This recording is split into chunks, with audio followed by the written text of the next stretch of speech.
Yes, good morning, my dear students. Welcome to my YouTube channel, Chemistry by Sahil Khan.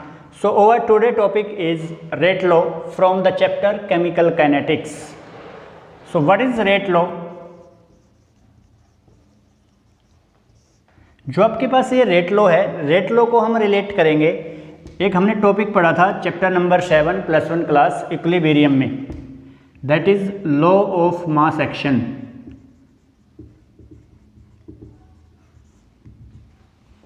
सो उसी के साथ हम rate law को express करने वाले हैं। What is rate law? So consider a general equation. पहले हम लॉ ऑफ मास एक्शन करेंगे। मान लीजिए आपने कोई जनरल इक्वेशन ले ली, that is AA + BB gives CC + DD। जो आपके पास कैपिटल ABCD हैं, they are the concentration term and small ABCD are the stoichiometric coefficient like 1 2 3। So according to law of mass action, ये law of mass action क्या कहता है? It tells that the rate of reaction is directly proportional to the concentration of reactant. कि जो आपके पास rate of reaction है ये directly proportional होती है concentration of reactant of theoretical determined value. और जो आपके पास ये थ्योरेटिकल डिटरमाइंड इसके कोफिशिएंट हैं ये चले जाते हैं इसके पावर में। सो यहाँ पे A and B are the theoretical coefficients, theoretical determined coefficients. So directly को हटा के हम लगाएंगे कांस्टेंट के। सो A की पावर A एंड B की power B। So that is law of mass action. So law of mass action ये कहता है कि जो आपके पास रेट ऑफ रिएक्शन है ये डिपेंड करती है कंसंट्रेशन ऑफ रिएक्टेंट पे and power to the raised to the power theoretical determined value of coefficients. But according to rate law, rate law क्या कहता है? Consider a general reaction. इसके लिए भी आपने ही जनरल इक्वेशन ले ली, AA BB gives CC + DD। So rate of reaction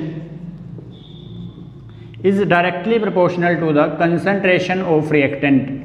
so rate law भी यही कहता है कि जो आपकी रेट ऑफ रिएक्शन है वो डिपेंड करेगी कंसंट्रेशन ऑफ रिएक्टेंट पे, प्रोडक्ट पे डिपेंड नहीं करेगी दोनों के लिए। But raised to the power experimental determined value, यहाँ पे जो आपके पास पावर में वैल्यू जाएगी वो वैल्यू जाएगी जो आप एक्सपेरिमेंट से कैलकुलेट करोगे। So where alpha and beta are the experimental determine values. So difference law of mass action और रेट लॉ में यही है कि लॉ ऑफ मास एक्शन में हम थ्योरेटिकल डिटरमाइंड कोफिशिएंट का यूज करते हैं, but in case of rate law जो अल्फा और बीटा पावर है that is experimentally determined value.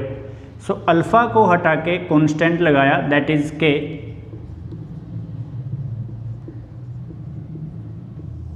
Where के is called constant named as rate constant, velocity constant and specific reaction rate। तो तीनों name इसी के ही हैं, rate constant, velocity constant and specific reaction rate.